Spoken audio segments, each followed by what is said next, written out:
So our discussion in the next 45 minutes is on traditional religion versus Christianity. My big problem is that there are people who are in the church and they are in traditional religion at the same time. The argument is, since Jesus cannot handle everything, let him handle some things, but some things are only understood traditional. That's why, if you are from Western Kenya, it's not just enough to bury people. A bit of your head must shave. And I lived in Western Kenya. I was the show manager in the 1980s. That's why I lived there. So I still remember leading somebody to the Lord. And then he came, then he asked me for permission. I was the manager there. Asked him for permission, he is going for a funeral. When he came back, some hair had disappeared. So I asked him, what happened? He said, Mr. Nama, there's nothing I can do. I was told if I don't cut my hair, if the ghost started disturbing people, I'll be held accountable. So I told them, shit, but not too much, just a little. Now, I told him, do you understand what those other people understand? That the things you fear are the things you also. There is no difference between you and those people who are not born again. And that's exactly the same. The other day, I was one of the sister pastors asked a young man to talk to me. And he rang me and he told me, I am born in a Christian family. We grew up going to Sunday school. My grandparents were Christians, my parents are Christian, but I have been called next weekend to go home because my father has called me and all children for a special ceremony. I rang my father and said, what is the ceremony about? He said there are certain things we were supposed to do as Kikuyus, and we never did. No wonder so-and-so has cancer in the family. Then so-and-so's wedding is in trouble. Then so-and-so's wedding has another problem. Can you understand? These are not the things that are handled by Jesus. Now we must come, and on that day I'm called an elder, and we are going to kill a goat. Do the proper things so that these problems no longer go down. I told the young man, let's be clear. Your father brought you up as Christians, but he is declaring to you with broad daylight he has backslidden. He is now a worshipper of ancestral. It's called ancestral worship. Are we together? And he has told you he is not hiding to be free. You need to bring him and tell him you have not decided to revert to that. So you and him are in different religions. And surely you know some matters of religion, it depends on your faith.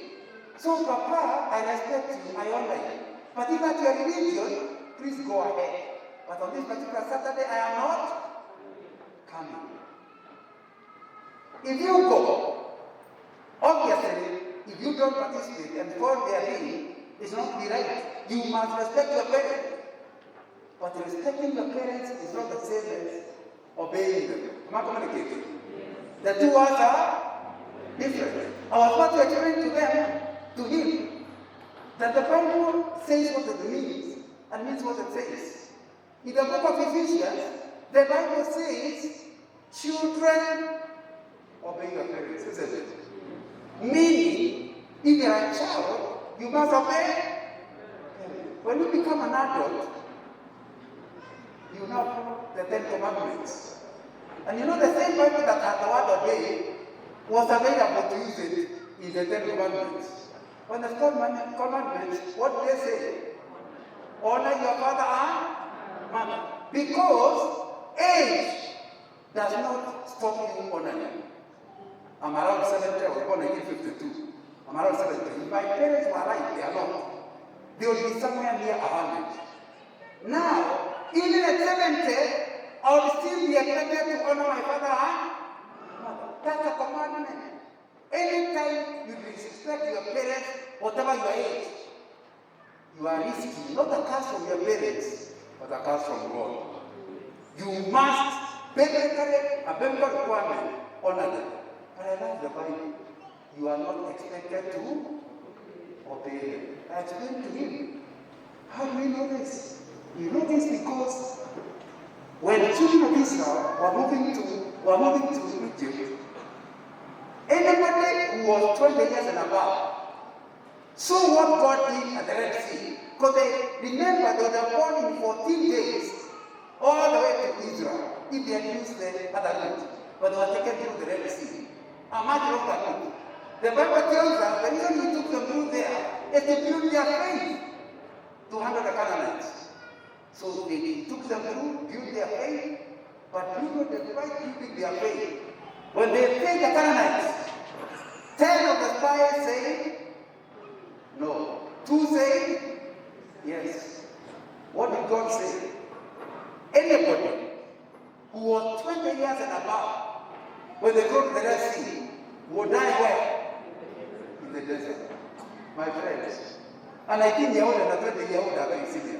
But anybody who was 19 years, 29 days, okay, the joke, did not die.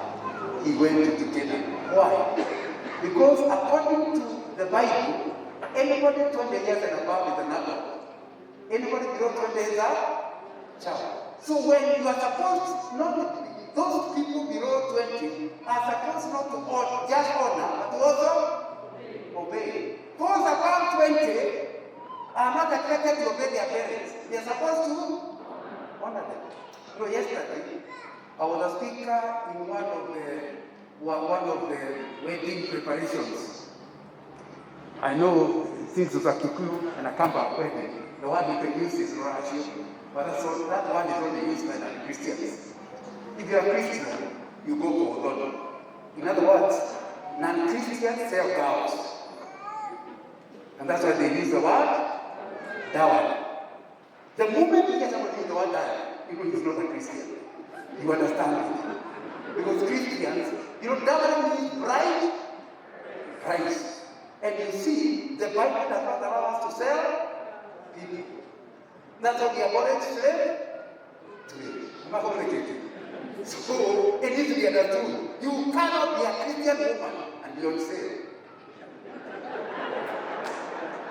And you cannot be a man who is born again like me and say, oh my God. But the moment I start selling, I'm declaring my spiritual possession. I have nothing to do with Jesus. I'm not communicating. So I was in this meeting yesterday, and I was talking to them, and I was explaining to them the father-in-law to be and understand. The moment this boy marries, it will be a big change. Because before you give your children instructions are to be obeyed. When you become an adult, I'm a grandfather.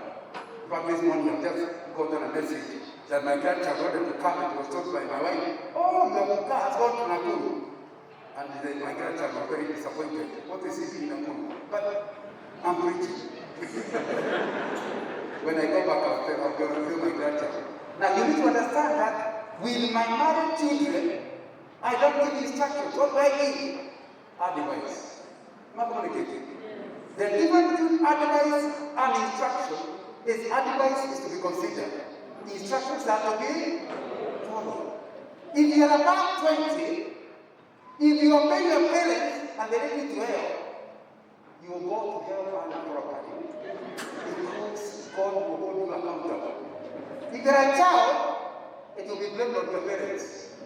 If you are an adult, it will be blamed. It is true your parents told you, but you could have refused, but you decided to obey. Am I communicating? So I said to them, if you go for the function, let's be clear. You yourself, now we are talking about your father. You yourself will no longer be a Christian. The moment you go to participate in idol worship. Am I communicating? So because of that decision. However, back to what I told you, you must respect your parents. Don't simply refuse to go. Explain why you are not going. That they understand it's not disrespect. It is that your faith have differed. Their faith and your faith are not. They say, am I clear? And that is an issue that is running from direction to direction. So when we're talking about this, and that's why I need a lot of time. That's why the first service, I'm going to introduce you to something. During the second service, I'll try to go a little further because you don't have enough time. But how even from that introduction, you can see it's a big subject. Unfortunately, nobody seated here is not handling it. Nobody. I was around not too long ago that my cousin, in fact, it was around Christmas, I was around that my cousin had gone to my one cousin, whose mother got a child in 1947 before getting married. You know that is my cousin, the one who was born then, is here over 70. Am I right? But all of a sudden, he feels that his problems have to do with the mother. He did not sacrifice the goat to cleanse the dirt that normally comes because of a child. So and because of that, the spirit of the ancestors are so unhappy, he is having a lot of problems. So he was going to my cousin, daughter of one of the sons of my grandfather, in order to say, let me bring a boat. We are talking the spirit God, isn't it? So we bring the boat. When we kill it, it will be silent, and my family will be blessed. Unfortunately, very unfortunately, my cousin is a born-again person from the Assemblies of God. But despite that, he said there are some things that can be honored by God and Jesus. Others are part of our traditions. Only the spirits can. They are called to me. The spirits of the ones who have slept. The spirits of the dead. And so they are not teaching about it. They know about it. And if you think Ekiguyus are the only problems, did you see our former Vice President, Aluya, who died in London? They went to London for the parents of the former Vice President when he died. And they brought him. Remember the ceremony in Kitale? Do you remember it? The only thing I don't know is because they paid Kenyans for the spirit, the seat.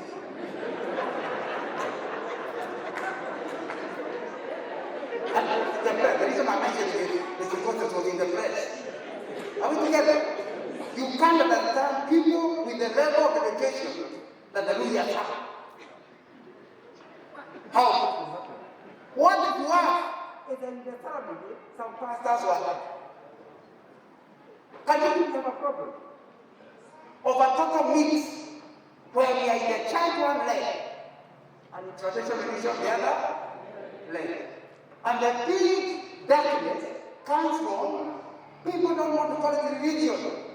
They want to call it traditions. But you know, culture is both religion and other customs. If you don't separate the two, you go in another religion. And it could go on. 2 weeks ago, I was around by a move. And he said, Brother Nana, what are we going to do? Why? When I was home for Christmas, I was telling my brothers where I'm going to build. And he said, you know you can't build. We must do necessary. You know, you must be shown by an elder where to do it. You know that. You must be shown a couple must die. And of course you must sleep with your wife. Now, I don't know how sex comes into this spiritual thing. And people, and some of them are sitting there, cannot enter a house without sex. Because the spirit world will be watching what you have said. Now, you need to understand. It's a terrible, terrible thing. And the word of God is very clear. The Jews were told that mixed up. Just one thing, God is not with you. Because he is a jealous. His glory you will share with. When your marriage is okay, your family is doing well, you tell us in church It is that the Lord has looked after your family. But your father knows the truth. You have followed the religion. You have done everything. You pay dowry, you did. So he knows it's not Christ. It's the ancestors. So it's not very clear whether your family is blessed because of doing those things or because of Christ. I repeat, is a jealous? No. It needs to come out clear to your cry. That if there is any blessing in your family, it has come from God. Not that. That's really what our discussion is on this morning. My prayer is that as I speak like this, you ask yourself, where are you? It doesn't matter. Unfortunately, you think this is only an African problem. No. Christianity has been in Europe for more than 1,500 years. But I happened to be 1988. I'd gone for a course. I used to work for Shell. And they sent me for a course in London. And I still remember, since I was going to stay 3 weeks, I looked for a church. And I went for a Bible study in the middle of it was around October 1988. In fact, I used to live in Kisumu then. And when I went for the Bible study, the discussion was, I never heard of it, I did not know it's Halloween. Because in October, and the traditional religion of the Wazungus is that demons come together on that 1st of October. All of them. In order to deal with them, you also pretend to be part of them. So you are close exactly like a demon. And during that week, the children in British schools, which had nothing to do with the Bible, is not allowed to be read in school at all. But witchcraft can be taught. And so this Christian parent was saying, when the headmaster says, you cannot allow to teach the Bible, and my child has come with notes on witchcraft. The teacher said, no, it's just a joke. I just don't understand the joke. You are joking with the devil, and you cannot allow me to joke with Christianity. Am I communicating? Those are Wazungus. You also hear the Wazungus say, keep your fingers. What do you think they are saying? There's some superstition, some power that will affect you. That's why you must keep your fingers close. You go to some part of you, and you go to floor number 12. Then they go to number 14. Tell them, what happened to that thing? Don't talk about that. No, it's a bad number. Why is it bad? Spiritual? Wow. And those are not African traditions. What are they? European traditions. Am I communicating? Yes. That this problem of ancestral worship is not an African problem. Everybody has it. And that's why you have to make up your mind.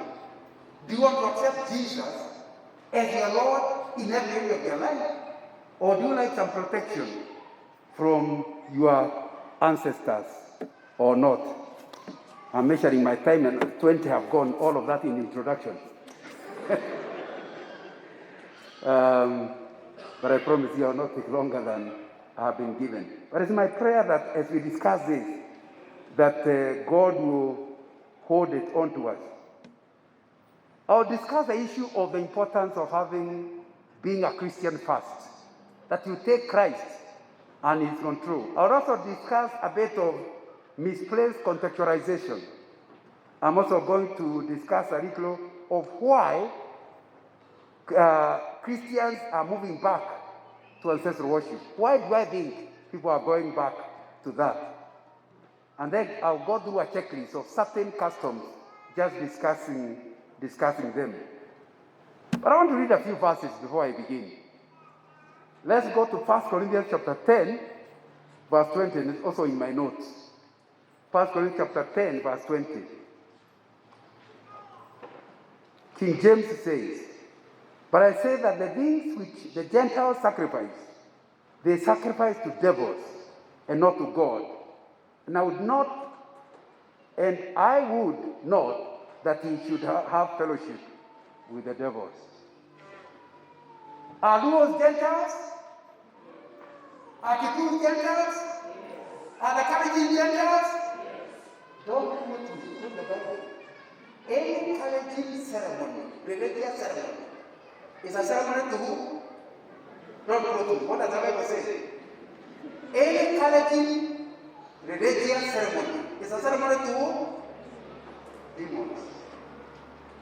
The first time I read it, they said, hey, you don't have a tower. So I had to look at other versions. So I went to the other version, and it was not very different.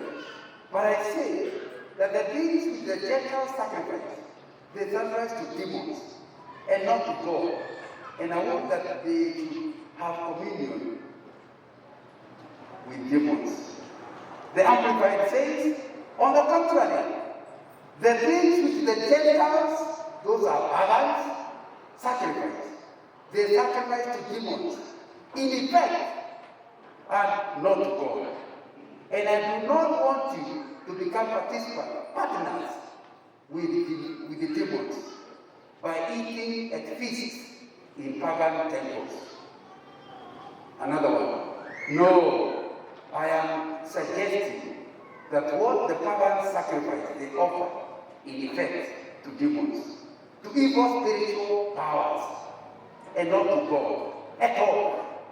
I do not want you to fellowship and be partners with the diabolical spirits by eating at their feast. But I say, BRG is another version, but I say that the thing is the Gentiles sacrifice to devils and not to God, and I would that you should fellowship with the devils.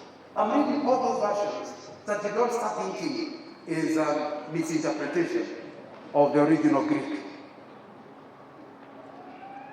We have been blaming the white man for condemning African religion. But the truth is, it's not the white man who did it. Who did it? The Bible. Are you getting the point? So that what has happened, there is a reversion back to them. But the white man did the wrong thing. The missionary did the wrong thing. But here you see, if you obey the Bible, he must be suspicious of every African, European, Japanese worship. The only thing that he must do, and that's what I want to present, is that not every custom is actually wrong. It's only a religious one. By the way, these things we are discussing, you can find them in the birth system. When you see most of these beliefs, they have to do with the birth of a child. Some beliefs. But even in the birth of the child, there are some innocent customs. But there are some religious ones. And my emphasis is you must differentiate the two. For example, if you name your child Brian, you have no idea what Brian is from the internet. You know these days, parents are Googling names. Am I right? You know Brian is a demon, but you have no idea. Is a name in there? I use Brian because if you have not Brian, forgive me. But if you check among my agents, you don't find anybody called Brian. And let me not mention another name. It is like a few words.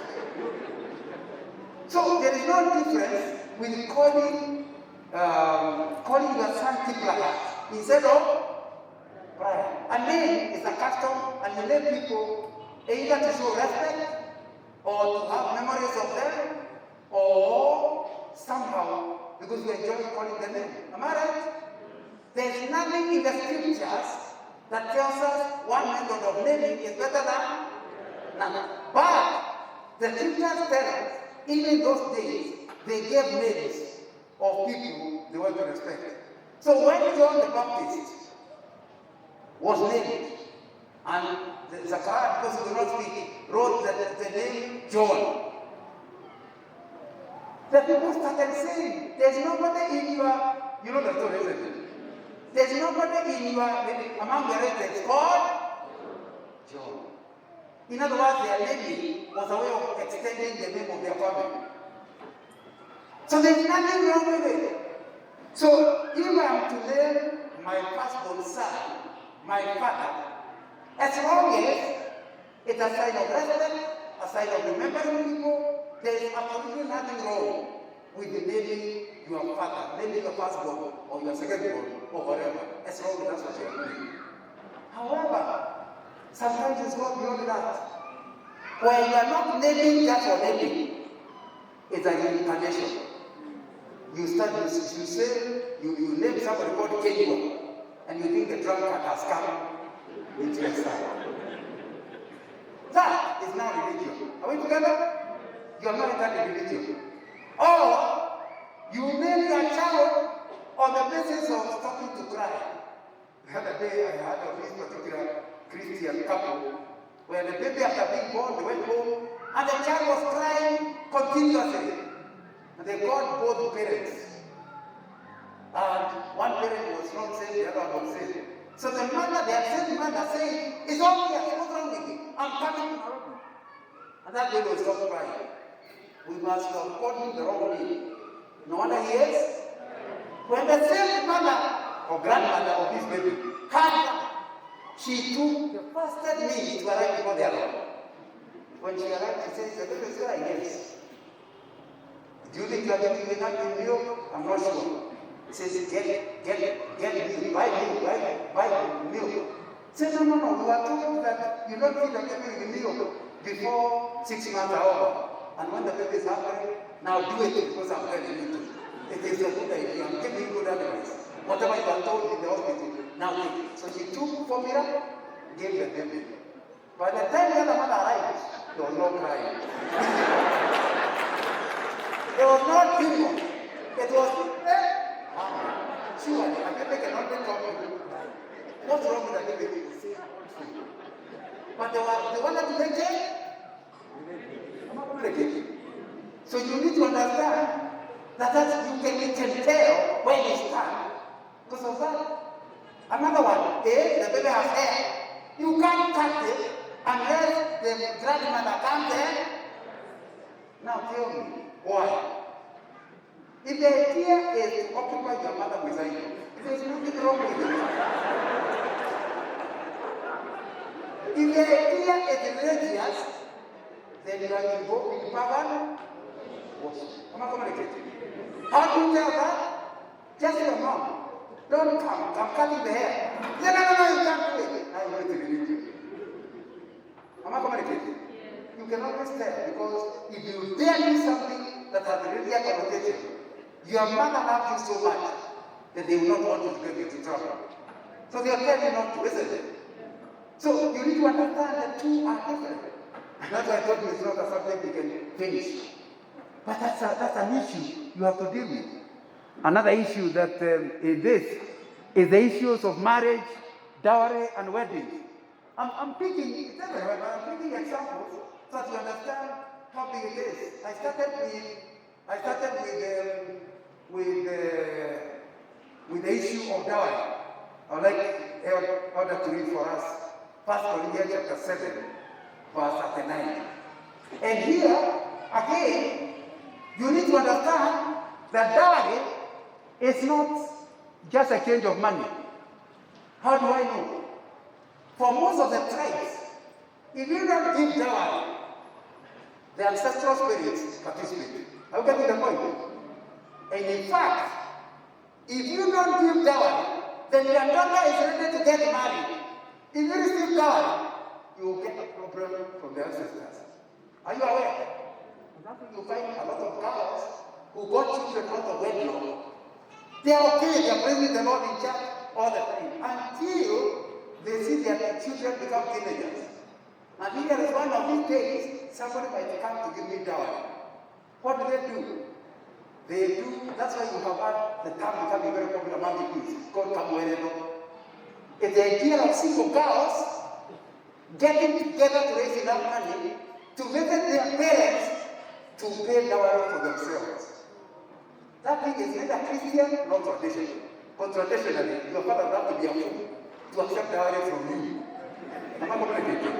But money is so important, he agrees to be a fool, agrees to be rich. But why do you think they are doing it? They are doing it to give the spirit of their dead. So that at least by the time children come to pay dowry in our home, he already has given dowry. So now, She cannot receive dowry. The moment you go that route, you are declaring to all and sundry, you are on the way to hell by choice. Because you need to understand clearly in the scriptures, there is nowhere where you get blessings because of giving dowry. Are we together? And I want my brother to read 1 Corinthians 7:9. You have your mic?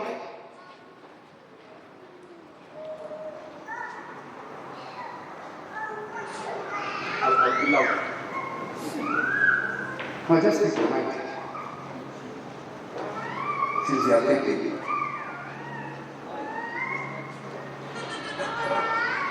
Okay. 1 Corinthians chapter 7, verse 39.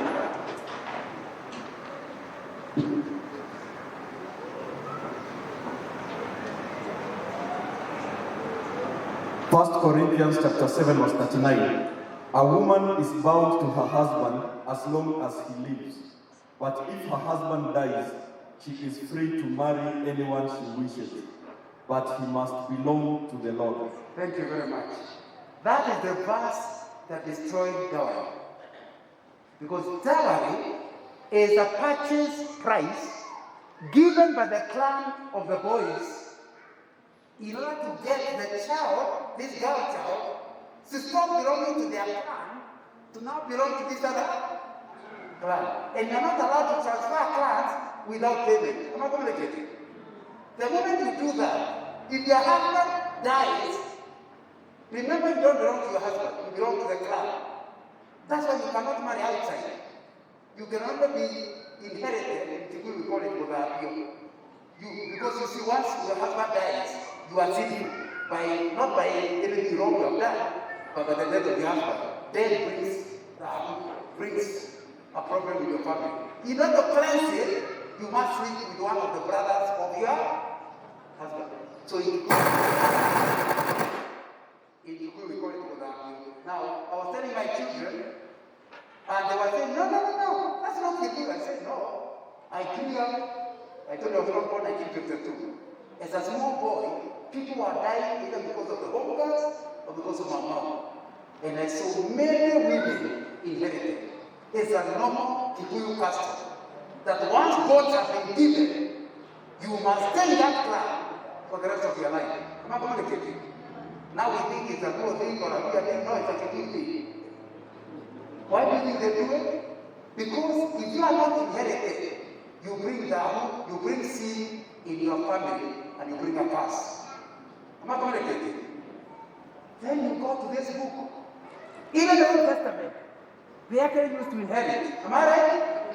Until you come to the New Testament.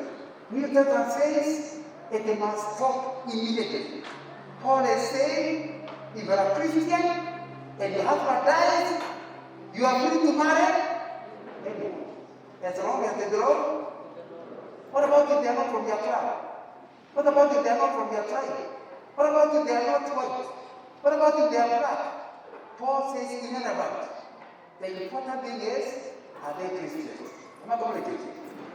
So you need to understand that if you, as a man, allow your daughter to receive dowry from your daughter, you are accepting a religious system that you are not willing to continue with. Because if you truly get dowry, then your daughter, your husband dies, cannot leave that one. You can't apply something. You cannot apply First Corinthians 7:9, and yet you accept it. Dowry. Am I communicating? And it's important to understand. You can. And earlier we had kind of forgotten this matter. But dowry, I want to remind you, is religious. That's why every dowry, there must be shedding of blood. If you are a Mkamba, you must do in there. In there is blood must. If you are Kikuyu, you must do Burario. Burario, the Kikuyus are not the same because the word Burario only tells you things. So Burara is to shed blood. So Burario means shedding blood. So it's important to understand that what we are saying is, some of us in government, you can't get involved in dowry, in there, in those things, when the word of God has told us those religious things is the worship of demons? Am I communicating? You can't. So what do? Very simple. The word of God is clear. Exchanging of gifts, no problem. We have the example of Isaac. Isaac never gave a dowry for Rebecca. None. That's the Old Testament, but never gave a dowry. And Eliezer went to the well, just remember, that is Genesis chapter 24. And Eliezer went to the well, and he prayed, God, pity for me, who my master can marry. And you, I don't think the story, you know it. When he went there, he told them the story. And he said why he is there. They were like, no, you stay. No. I want to know. Has my journey been blessed? Finally, they say, this is of the Lord. We can't go in the way. They called the cow. The cow said, it's true, I can go. This is of the Lord. The moment he got the cow, what did he do? He went outside and had gifts for the mother, gifts for the daughter. Am I reading the story correctly? Did he ever give a dowry? No. What's the difference between a gift and dowry? Dowry is demanded, gift is oriented. What did Eliezer give? Dowry or gift? Gift. So you need to understand clearly. There is absolutely nothing wrong when you are visiting your in-laws to be in that fellowship with God. There is nothing wrong with going with gifts. There is something wrong with those gifts being called dowry. The moment you call dowry, it must be entered in a register. Am I right? So that I don't know how much is remaining. Am I communicating? The moment it's a gift depends on the giver. Am I right? So there's no record. Are we together? The other day, one of my friends was in the tribe of Mali, and my friend, my own yearmate at the university in the mid-1970s, told me how they were very clear. The family they are visiting is Christian, the other Christian, another tribe. But they say right at the beginning, we want you to understand, we have not come as Kikuyus, we have become as Christians. And we have not come to deal with you traditionally. I don't want to do the other tribe, in case I'm talking about your uncle. Now, we are just coming as Christians. I said, what do you mean? We still have to tell you what to do. In our culture, in our tribe, you know these people are high-tech. It's not talking. They just produce a document to show what they require before they can give the girl. They were just about to hand over my friend who was the spokesperson saying, we can't accept your gift, your list. Because you have no intention of entering that system. We are Christians, we will not use yours. Please accept us the way we are. As Christians who have come so that we know each other and you give our son permission to get your daughter. The discussion went on and on and on because they were very clear they had agreed. If they have to go back without the wedding permission, they were willing to go back rather than enter into those religious dowry stories. So finally, it became like it was going to be stuck. At that point, the father of the girl realized had his daughters, you know they normally don't talk. But the animal talking is it. He realized now Mambo in the poor elephant. This one I talk. So they say, should we go outside? Now why don't you go outside and consider? My friend said it's not the people who are going to tell to go outside. Because we have talked about it, prayed about it, we know what we are doing. What about that? Maybe we go out. He said if you want to go, that's different. So the owner of the home at once went up. When they went outside, there was a lot of disagreement. He said, we cannot come to command us in our own home. No, we can't allow it. The father of the girl realized the marriage will be in trouble. For something, he's a Christian. He doesn't believe in it. So he dethroned the spokesperson. They came back. And now he was talking to himself. So he asked my friend, I can see you are serious about that. What is it you wanted to do? Say, I have an envelope. You know, these days you don't carry cash. Otherwise the news will come that night. Now, so it's a banker's check. We had a gift, and we just wanted to accept it earlier. He went to produce the gift, which is a check. I think it was more than 500,000 shillings check. They will say, okay, show the money. He said, what? We do not put it away You know they know that a gift is not at the door. They don't limit the door they asking for you to talk to the door will be behind the house. These people are giving double. But they want to be called? I'm not communicating. No, the Jesus said in the Marisika, he came over, embraced my brother and they sang to put themselves. Now you can see clearly the whole problem was trading. Are we together? So we are not suggesting that when you give a gift, you give us more. You are a Christian, you are generous, isn't it? But we are saying, let the parents of the girl accept whatever. Your problem cannot even be how much you get. Is your daughter getting a new husband? You should be worried about her. That's not serious, isn't it? So why are you bothered about money now? And this girl will be there with that man forever. If he is me, there's trouble. Are we together? But I want you to understand, clear. 1 Corinthians 7:9 makes it impossible to carry out dowry the way you do it in Africa. And that's why you can't be in 1 Corinthians 7:9 and continue being a Christian. A Christian says, my darling, if I die, you know, there's even some people, some of them are sitting here, who try to ask his wife, if I die, would you marry? That's an irrelevant question. And an unbiblical question. It just shows you are not clear, you are not a serious Christian. You are still alone. What the Bible has given your wife information. Biblical, isn't it? And my brother, you are still alive and want to contradict the Bible. It must be clear where you are going after that.